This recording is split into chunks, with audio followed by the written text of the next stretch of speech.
किसी भी वस्तु की गति को समझने के लिए हमें उसके स्थान और दिशा को ध्यान में रखना होता है। आज हम बात करेंगे एक महत्वपूर्ण सिद्धांत के बारे में, जिसे हम कोणीय विस्थापन कहते हैं। कोणीय विस्थापन का मतलब है कि जब कोई वस्तु घूर्णन करती है तो वह कितनी दूरी तय करती है, लेकिन इसे कोण के रूप में मापा जाता है। इसे समझने के लिए एक साधारण उदाहरण लेते हैं। मान लीजिए एक घड़ी की सुई। जब घड़ी की सुई 1 घंटे में एक पूरा चक्र पूरा करती है तो उसका कोणीय विस्थापन 360 डिग्री होता है। लेकिन अगर वह केवल 15 मिनट में घूमती है तो उसका विस्थापन 90 डिग्री होगा।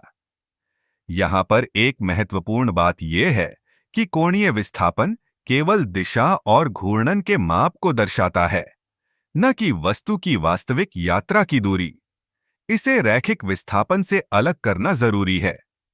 रैखिक विस्थापन में हम सीधे रास्ते की दूरी को मापते हैं, जबकि कोणीय विस्थापन में हम घूर्णन के कोण को देखते हैं। कोणीय विस्थापन को मापने के लिए हम आमतौर पर रेडियन या डिग्री का उपयोग करते हैं। एक पूरा चक्र 2 पी रेडियन के बराबर होता है। यह गणितीय रूप से बहुत महत्वपूर्ण है, क्योंकि कई भौतिकी के समीकरणों में हमें कोणीय विस्थापन की आवश्यकता होती है। अब चलिए बात करते हैं कि कोणीय विस्थापन का उपयोग कहां होता है। यह सिद्धांत न केवल भौतिकी में, बल्कि इंजीनियरिंग, एरोनॉटिक्स और यहां तक कि खेलों में भी महत्वपूर्ण है। उदाहरण के लिए, जब एक खिलाड़ी गेंद को घुमाता है तो उसका कोणीय विस्थापन उसकी गति और दिशा को प्रभावित करता है।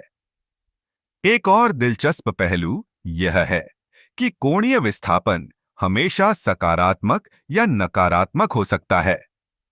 यदि कोई वस्तु घूर्णन की दिशा में घूमती है तो उसका विस्थापन सकारात्मक होगा, और यदि वह विपरीत दिशा में घूमती है तो नकारात्मक।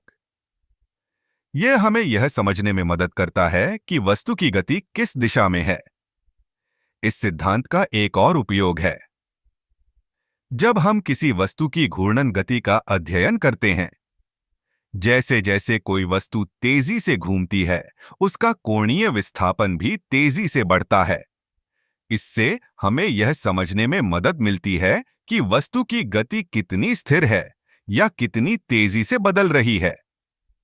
तो इस तरह से कोणीय विस्थापन एक महत्वपूर्ण सिद्धांत है, जो हमें गति और दिशा को समझने में मदद करता है।